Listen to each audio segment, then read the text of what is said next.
26 मई 2025 सावित्री माता को 3 चीजें कभी मत चढ़ाना, पति पर आता है घोर संकट। प्रिय दर्शकों, वट सावित्री व्रत में 3 गलती कभी ना करना। यह 3 चीजें सावित्री माता को कभी मत चढ़ाना। क्या है वह 3 चीजें, जानेंगे आज की इस वीडियो में।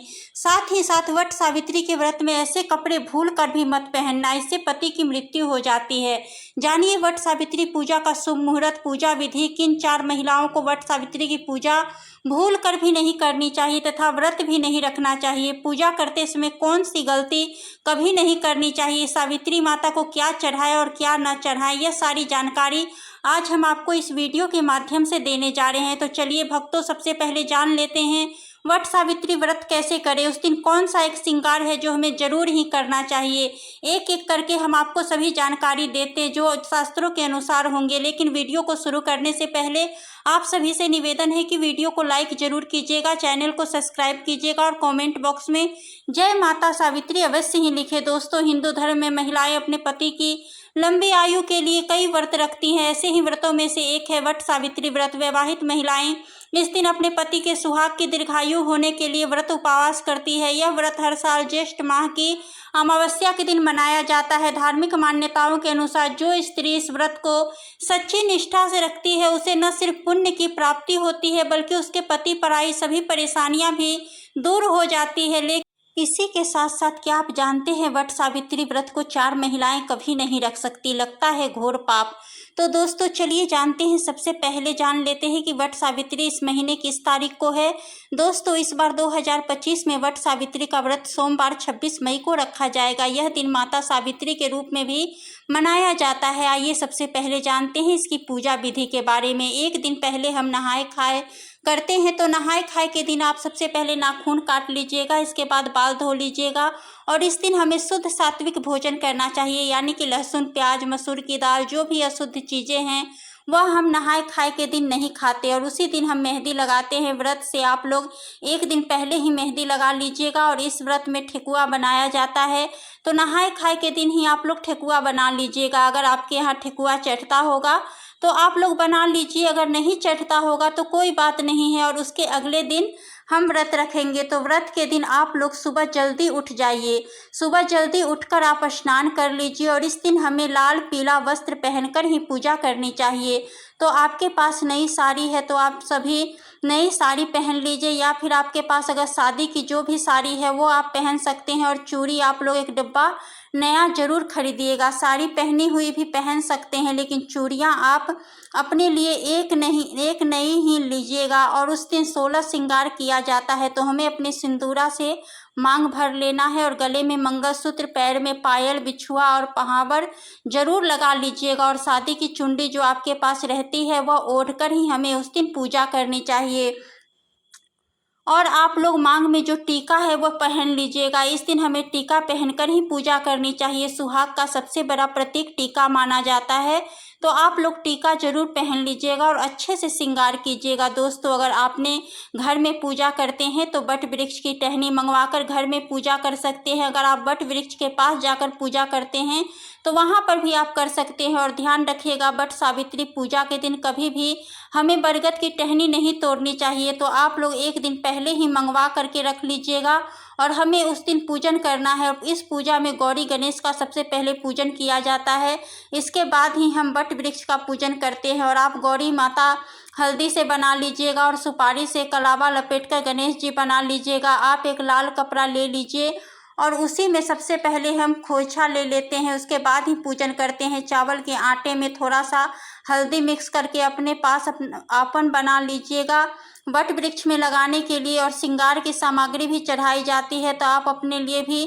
चढ़ा लीजिएगा। और कुछ श्रृंगार की सामग्री हमें दान भी करनी चाहिए। और इस दिन जो भी सीजन का फल है वही प्रसाद में चढ़ाया जाता है। तरबूज, खरबूज, जो भी आपका सीजन फल में चढ़ाना चाहते हैं आप लोग ले लीजिएगा। और इस दिन पूजन में आम का विशेष महत्व है। आम से ही जल चढ़ाया जाता है। और पंखा भी ले लीजिएगा, पंखा बांस का होना चाहिए। एक पंखे से हम अपने पति को हवा करते हैं, दूसरा पंखा दान किया जाता है, इसलिए 2 पंखे की ज़रूरत होती है। और पूजा पाठ करने के बाद हम परिक्रमा करते हैं, तो परिक्रमा करने के लिए आपके पास कच्चा सूत है तो वह ले लीजिएगा, नहीं तो आप मोली धागा से भी परिक्रमा कर सकते हैं। और नियम तो यह है कि 108 परिक्रमा करने के, अगर आप 108 परिक्रमा करने में सक्षम है तो 108 परिक्रमा कर लीजिएगा, नहीं तो आप 11-21 भी परिक्रमा कर सकते हैं। और परिक्रमा करते समय आप लोग ध्यान दीजिएगा, अगर आपका धागा मान लीजिए खत्म हो जाए, फिर भी आपको परिक्रमा को रोकना नहीं है।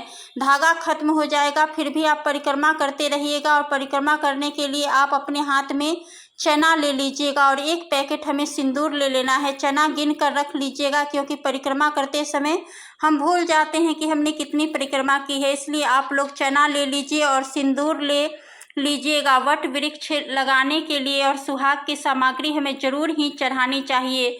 तो आप सुहाग की सामग्री में चूड़ी, सिंदूर, बिंदी यह भी चढ़ा सकते हैं। 16 श्रृंगार की सामग्री चढ़ाना चाहते हैं तो वह भी चढ़ा सकते हैं। और कुछ ना कुछ आप लोग दान करने के लिए भी जरूर चढ़ाइएगा। आपको पूजा कर लेनी है। पूजा करने के बाद इस दिन पति पूजन भी किया जाता है। तो आप लोग जब पूजा कर लीजिएगा, घर आइएगा, इसके बाद पति का पूजन कीजिएगा। सबसे पहले पति को जल से पैर धोया जाता है। इसके बाद हम पंखे से हवा करते हैं, टीका लगाते हैं, उनके हाथ में कलावा बांधते हैं और जो भोग प्रसाद हम लाते हैं वह हमें पति को खिलाते हैं। तो पति पूजन हमें जरूर करना चाहिए। और पति पूजन करने के बाद अभी आप चाहे तो शरबत ले सकते हैं। इस व्रत में सिर्फ नमक नहीं खाया जाता, आप मीठा भोजन कर सकते हैं। आप लोग पूजा करने के बाद जो कुछ भी खाना चाहते हैं वह खाइएगा। और शाम में सूर्यास्त होने से पहले ही आप मीठा भोजन कर लीजिएगा। सूर्यास्त होने के बाद हमें कुछ भी नहीं खाना चाहिए। व्रत का पारण हम अगले दिन करेंगे। और पूजा करने के बाद वहाँ पर जितनी भी सुहागिन महिलाएं हैं उनकी मांग में हमें सिंदूर जरूर लगा देना चाहिए। और आप लोग प्रसाद जरूर दीजिएगा। दोस्तों, आप साधारण तरीके से पूजा कर सकते हैं। इस दिन पूजा के लिए आपको सबसे पहले पूजा के दिन टोकरी में रेत भरकर ब्रह्मा जी की मूर्ति स्थापित करें तथा वहाँ सावित्री की मूर्ति स्थापित करनी चाहिए। दूसरी टोकरी में सत्यवान, सावित्री की मूर्ति स्थापित करें। दोनों टोकरियों को वट वृक्ष के नीचे रखें। सबसे पहले ब्रह्मा सावित्री की पूजा करें, फिर सत्यवान और सावित्री की पूजा करें। इसके बाद वट वृक्ष को पानी, जल, फूल, मोली, कच्चा धागा, दूध, चना, गुड़ तथा धूप दीप से पूजा करें। जल चढ़ाकर वट वृक्ष के चारों ओर कच्चा धागा लपेटकर 3 बार परिक्रमा करें। वट के पत्तों की माला पहन कथा का श्रवण करें। पूजन सामग्री में प्रयोग की जाने वाली वस्तुओं ध्यान से जानें। दोस्तों, सावित्री, सत्यवान की मूर्तियां, बांस का पंखा, लाल कलावा, धूप, दीप, फल, पुष्प, रौली, सुहाग का सामान, बरगद का फल, जल से भरा कलश आप सभी को लेना है। शास्त्रों के अनुसार बदकर के वृक्ष के तने में भगवान विष्णु, जड़ों में ब्रह्मा और शाखा में भगवान शिव का वास है। इस वृक्ष में कई सारी शाखाएं नीचे की ओर रहती है जिन्हें हम देवी सावित्री का रूप माना जाता है। इसलिए मान्यता है कि इस वृक्ष की पूजा करने से भगवान का आशीर्वाद प्राप्त होता है और मनोकामनाएं पूर्ण होती है। संतान प्राप्ति के लिए इस वृक्ष की पूजा करना लाभकारी माना जाता है। मान्यता है कि ज्येष्ठ माह की अमावस्या तिथि के दिन वट वृक्ष की छांव में देवी सावित्री ने अपने पति की पुण्य जीवित किया था और उसी दिन से वट वृक्ष की पूजा की जाने लगी। हिंदू धर्म में जिस तरह से पीपल के वृक्ष को भगवान विष्णु का प्रतीक माना जाता है, इसी तरह बरगद के पेड़ को भगवान शिव का प्रतीक माना जाता है। वट सावित्री का व्रत हर सुहागिन महिला बड़ी धूमधाम से मनाती है। अगर जिस पत्नी में अब अधिक प्रेम हो, अगर बढ़ाना हो, तो वट सावित्री व्रत, करवा चौथ का व्रत आदि संपूर्ण विधि करने पर पति में अधिक प्रेम बढ़ जाता है। यह व्रत ही नहीं, इससे पति पत्नी के प्रेम भी छुपा होता है। इसलिए दोस्तों, इस व्रत की महाराष्ट्र, यूपी, बिहार और झारखंड में इस पर्व की अधिकता बहुत ज़्यादा महत्व है। यहाँ तक कि विदेशों में रहने वाली महिलाएं भी अपने पति के लिए वट वृक्ष व्रत रखती है। दोस्तों, सबसे पहले तो यह व्रत पति के लिए किया जाता है, इसलिए 16 श्रृंगार इस दिन अवश्य कर ले। दोस्तों, नंबर 2, वट सावित्री व्रत में काले कपड़े तो भूल कर भी न पहने, क्योंकि इसी दिन शनि जयंती भी है। तो शनि महाराज को काले कपड़े बिल्कुल भी नहीं पसंद। ऐसे में सुहागिन महिलाओं के लिए काला कपड़ा अशुभ माना जाता है। साथ ही साथ वट सावित्री व्रत में सफ़ेद कपड़े भी बिल्कुल ना पहने। सुहागन महिलाओं के लिए सफ़ेद कपड़े उनके लिए विधवा होने का रूप माना जाता है। इस दिन आपको लाल वस्त्र पहनना चाहिए, जिससे सावित्री माता प्रसन्न होती है और देती है आपको अखंड सौभाग्य का वरदान। इस समय जितना ज़्यादा हो सके श्रृंगार आदि का दान करें, इससे आपके पति पर कोई कष्ट नहीं आएगा और माता सावित्री प्रसन्न होगी। लेकिन याद रखें, खुद का मेकअप दान न करें, बाहर से खरीदकर दान करें। इससे आपके जीवन में कभी भी धन की कमी नहीं होगी। शास्त्रों के अनुसार माना जाता है कि वट सावित्री के व्रत में व्रतधारी को नमक का सेवन नहीं करना चाहिए। घर में किसी भी व्यक्ति को मांस मदिरा का सेवन नहीं करना चाहिए। गंदे विचार नहीं लाने चाहिए। वट सावित्री के दिन सुहागिन महिलाओं को ज़्यादा नहीं सोना चाहिए।